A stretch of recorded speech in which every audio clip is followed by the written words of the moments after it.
Sports Today family members. Well, we are almost approaching noon at this point in time. It's 3 a.m. right now in Guyana and everybody's attention is on the weather.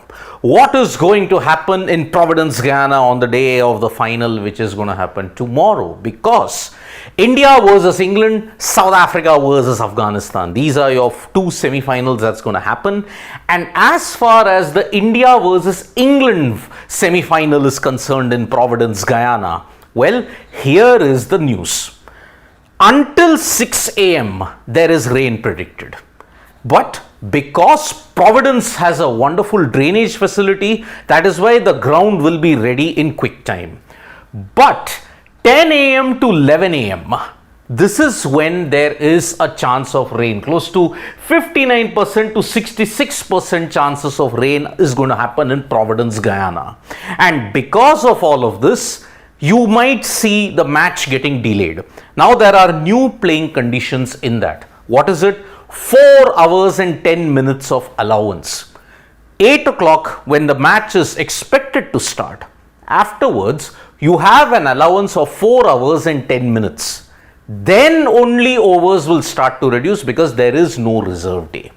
There is no reserve day for this semi-final, and that is why this provision has been made. India versus England on a very sluggish, toughish pitch in Providence, Guyana is going to be really important because South Africa, Afghanistan is also being played in a very tough wicket in Taruba. Afghanistan might have had experience playing in Taruba. South Africa, although have made it to the semi-finals, India and South Africa are the only unbeaten teams in the T20 World Cup so far. Duckworth, Lewis, Stern. These three names had revolutionized rain in the rain calculation targets in the cricketing world. Frank Duckworth, Tony Lewis and Steve Stern. Now one of them, Frank Duckworth, has died at the age of 89, and because of that it is a big loss because yes, the Duckworth-Lewis method has had several complications. South Africa would testify to that. But it was far better than the rain rule which was proposed in the early 90s. So Frank Duckworth has died at the age of 89, and because of that we at Sports Today give him a humble tribute. Let us hope that the DLS method has a lot of other modifications and ensures that it gives each and every opponent a fair play. But credit to the guy who gave us the most complicated mathematical equation that is there in the history of the sport. South Africa versus Afghanistan. That is the match which is going to happen at 6 a.m. IST tomorrow. South Africa made it to the semi-final, but it is that stage where they have been hurt consistently and regularly in the last 32 years. Can they overcome their menace that they have got against in the semi-final in the ICC events? Or do you think Afghanistan can script a 1983 moment? What happened with India? Totally written off now at this point. Afghanistan, they have made it to the semi-finals on the back of a wonderful performance in the Super 8s where they beat Australia and Bangladesh. Afghanistan are clicking together as a unit under the inspirational leadership of Rashid Khan. South Africa, can they, will they do it, or will the dreaded C word come back to haunt them yet again? Because when they have reached the final, once it's happened, they have managed to win it. That was way back in 1998, the first Champions Trophy when they beat Sri Lanka. And then they defeated the West Indies. So technically, if you have to look at it, South Africa are the only team that have a 100% record in ICC finals. Rest everybody else, because they have reached there far often, they have lost more. So that's why chance for South Africa to eliminate that choker tag that has been attached to them ever since 1999. Can they do it? It remains to be seen.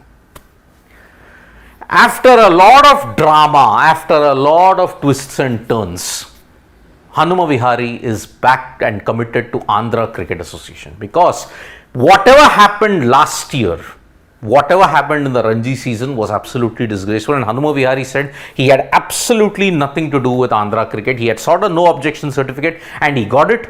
But now everything has turned. The minister who is there, he is assured that there will be no issues that are there, and that is why Andhra Cricket Association, Hanuma Vihari has committed back to this season of the Ranji Trophy. Will politics stay away from Andhra cricket? That remains to be seen now. So Hanuma Vihari, kudos to him that he has finally thought about it. He's back representing his home state at this point. Moeen Ali has given a statement about the India versus England semi-final that's going to be there. He admitted that it is going to be a very tough match on a very tough pitch. He wants to channel the preparation that England had made in 2022 in order to beat India. But heading into this game, if you look at it, England have been on the brink twice. Now they are luckily in the situation where, yes, they have only a win to play for. It's now clear, a win or a loss, and they are eliminated. England had a horrible 2023 ODI World Cup, but can they redeem themselves in the shortest format of the game? That remains to be seen. So Moeen Ali wants to channel the preparation that England had in 2022, where India were undone by 10 overs. The first 10 overs where they were woeful with the bat, then with the ball they were absolutely woeful. Now, can they manage to do the same in Providence, Guyana? Looks like England will face a very uphill task at this point in time.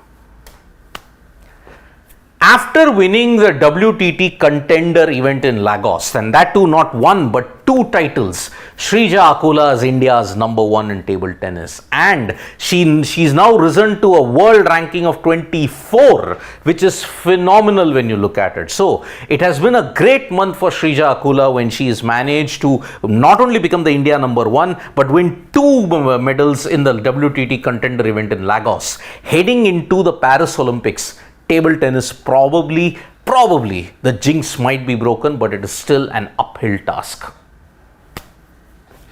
In the Euros, it's gearing up to be a really complicated situation when you look at the race to the last 16. Yes, France have made it, but Netherlands losing to Austria 2-3, that has opened up a huge conundrum.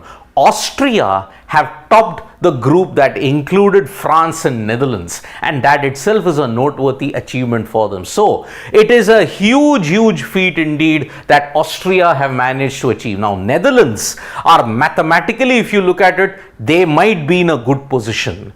On the other hand, looking at the situation in Group E and Group F, Group E in particular, Romania, Belgium, Ukraine, all of them, every team there has got 3 points. Same number of wins, goal difference also not that great. So all the teams in Group E still have a chance. Group F also, there is still one slot. So Austria's win has really thrown open the entire table. But there is a great news for Slovenia, because when they drew versus England, they have made it to the round of 16, and it is truly a remarkable achievement.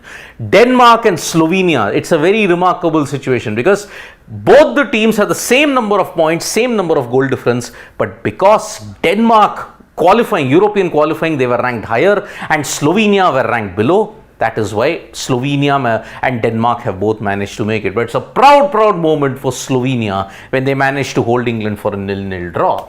And because of this, Euros is really going to intensify at this point in time. We are entering into the last 16 stage with only 2 groups left to ensure that the round of 16 table is complete. Let's see how that pans out. But we are all building up. Today there is no match, but we are all building up for the 2 semi-finals that's happening according to Indian Standard Time, the 2 semi-finals on Thursday. South Africa versus Afghanistan in Tarouba, followed by India versus England in Providence, Guyana, 9 hours later. Thank you so much folks for joining us for this video. Subscribe to Sports Today for all the latest news and analysis, and tap that bell icon so you know when we go live. Bye-bye.